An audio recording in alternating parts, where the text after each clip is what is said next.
we knew going into this game that in order for us to be successful, there were some things that we had to do a lot better than the last time we played them. Obviously, we need to do a much better job defending because they were able to get a lot of uncontested shots at their place.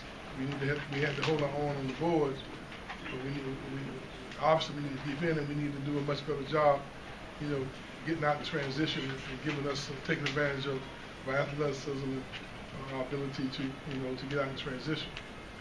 I thought that Devin Booker gave us a tremendous lift. His defensive presence on the floor.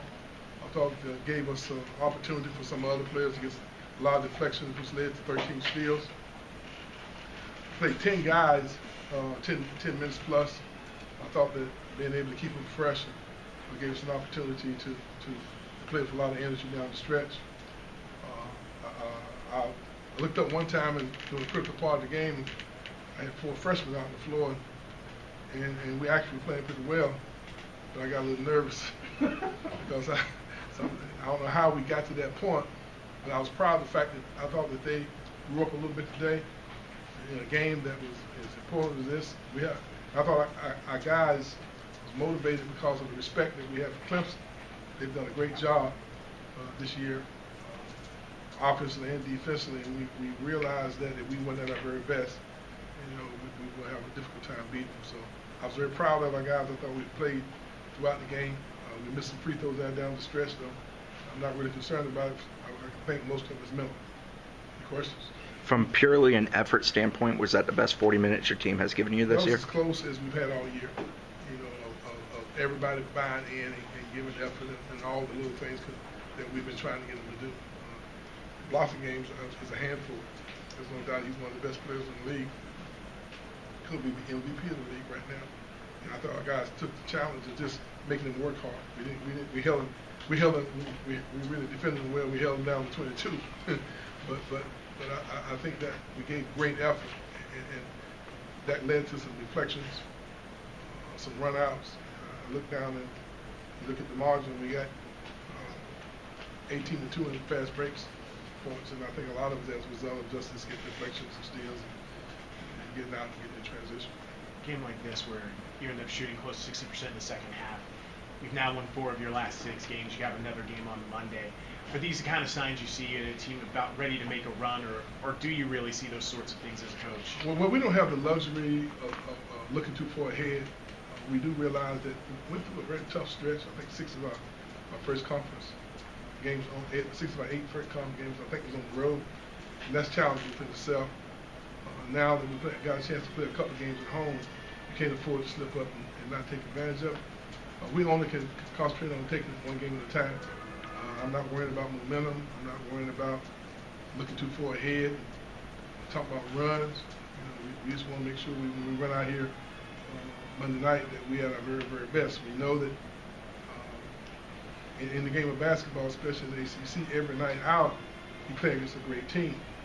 And what happens sometimes when you lose to a team, mentally, emotionally, you're a little more charged up the next time you play them. And sometimes you have a tendency, when you're successful against a team, especially when you're young and inexperienced, you can have maybe too much of a comfort feeling. The challenge for us is to regenerate ourselves, refocus, and understand that each game puts us back in a position where we can continue to keep moving forward, but you can't worry about the next game until you play the next one. It's just the way it is in the ACC. Our fans played a big role in the game today. I thought they gave us a tremendous lift. There was a lot of energy in the building, especially when we needed them to step up, and the 6-man in the stands made a big difference today as well. What was the biggest difference between you guys closing out games last weekend and this weekend? What do you think you guys learned from that game last weekend to help you? Well, now we made some mistakes closing this game out. I thought sometimes we were a little more aggressive, and for the most part, we were uncontrolled. We didn't force anything. I thought maybe a couple of times we had a couple of turnovers that we shouldn't have had because we maybe took a couple of shots there in the last 2 or 3 minutes that I think we should just move the ball back out and use some clock. But I thought that what had happened is that we were ahead substantially, and we moved the ball, made good decisions. We were all on the same page. We executed. No one was out of rhythm. We were able to bring guys in and out of the game and then continue to keep executing. So I think that's the fact that we're growing up a little older, a little more mature, learn a little bit more about how to play together as a team. We're able to play any combination of players on the floor, and they all seem to be in sync today. Coach, talk about the 13 blocks and how it complemented what you guys were able to do with the fast break. Well, the steals, in the game up there, we had 6 possessions where we overreached, got out of defensive position, and they scored on all 6 of them. And today, we maintained good defensive position, didn't reach, didn't get out of position, but we got deflections that led to baskets. I think that was just a high level of concentration. They were very anxious when we played up there, and we were just diving up for the ball and getting ourselves out of position. But when you're a sounder fundamentally, and you're getting deflections instead of going for steals, deflection leads to steals. Dwayne Bacon, particularly in the first half, was just killing it in the short corner. Is that something that you put in based on the zone that Clemson played against y'all last time, or is that something that moving forward he's going to be comfortable playing the kind of that Phil Coker short corner? But just so you know, that's part of the offense that's been there since the beginning of the season. Just we have not done a very good job of executing. I think we emphasize it a little bit more, show them on film. But we've had a hard time just shot faking, penetrating the gaps, sprint to the short corner. It's been a hard time teaching the guys how to attack this on defense. I think today, that they bought in a little better and they had a little more confidence in executing that system. We've used the same system for many years, and it's been pretty effective against 2-3 zones. But you have to have courage, and you have to execute, have enough confidence to get in gaps, penetrate between 2 players. Sometimes when you're young and inexperienced, you don't quite have that much confidence to do it. Leonard, how big was Monte and Devin in the second half of the second half? They seemed to give you really big minutes, especially Monte when you've taken him out after the couple turnovers. He came back in and seemed to really play maybe as well as he has all year. Well, we didn't have any negative body language. We talked about that. Some people make mistakes. You just have to work yourself through it. You miss a shot, miss a layup, one of your teammates make a bad mistake, lift him up, encourage him. Monte had a tough time beginning the first half, but it says a lot about his character, who he is as a person. He didn't lie at the bottom. He realized that what we were trying to do was win the basketball game. He had made 3 bad plays there in a row and set him down. Terrence came back in the game, and Monte was on the bench cheering for his teammates, just like he was out there playing. The same thing with X. I thought that Devin did a tremendous job defensively, so we went with him because his defensive pressure was causing us, to get some deflection to help us defensively. X came back in the game in there and hit his free throws, made pretty good decisions with the ball. And this shows that we're coming together more and more as a team. You mentioned confidence. It seemed like for the first time in a while, Benji Bell, had open threes and took the open 3 and then made it. And is he starting to come along, starting to find his role a bit? I think that Benji, obviously is very confident. He gives us the ability to penetrate and make decisions in the lane that because of the experience that he has.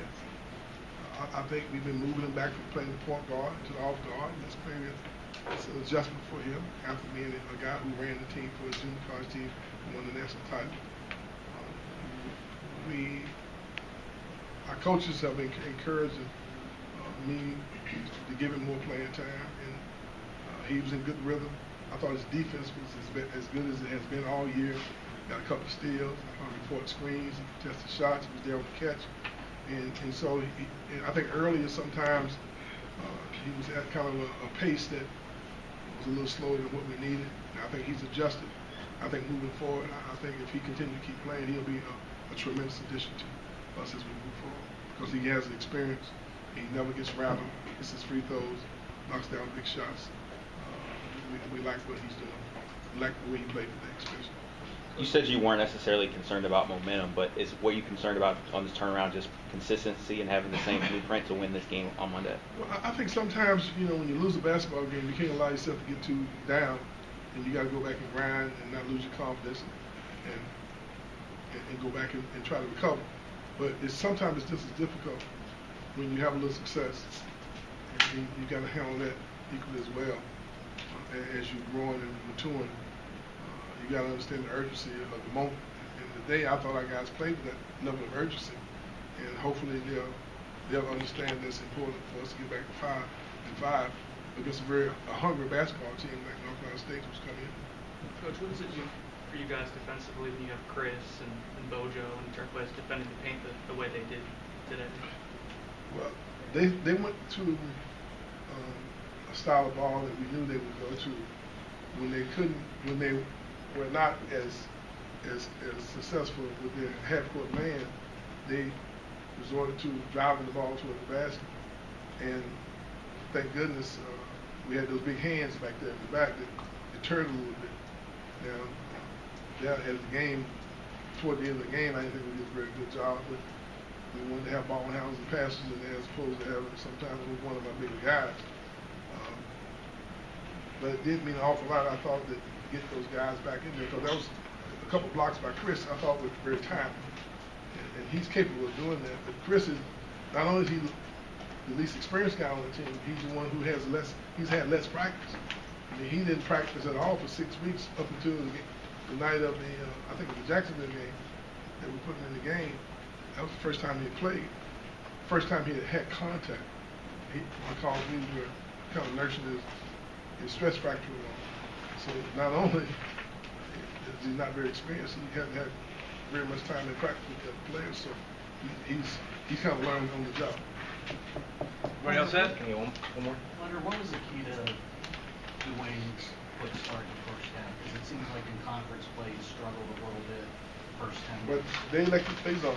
We did a very good job getting the ball to him. He delivered. He was in the comfort zone, and we worked hard on trying to get them to understand how we need to attack the zone. And I thought he was very confident. He got the ball in areas that gave us a chance for him to do what he does.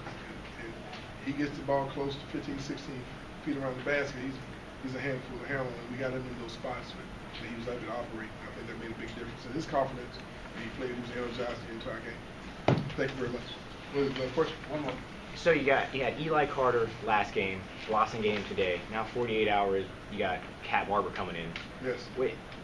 When you got that kind of individual talent in this league, is that something that you guys got to go and look at, what are we going to do to stop him, or is it just keep playing the game? Well,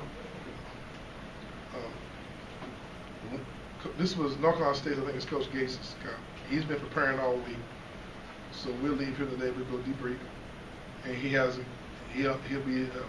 have all the strengths and weaknesses that we have to come together, come up with another game plan to play against a very good North Carolina State team. A kid who's leading the league in scoring. I think he's the number one scorer in the league, but he's not the only player on the team. They're loaded with talent. The interesting thing about the ACC is that you always going to have a Cat Barber on everybody's team. It will be a great player. The team will be loaded with talent, well coached, confident, hungry, and all of the above. So we have to develop the mindset. It doesn't really matter who you're playing. You got to come with your A game, and that's sometimes it takes a young team a while to get to that point and mature to the point where they understand you have no nights off. And today, what I was most proud of, I didn't think we took any possessions off. Here we go.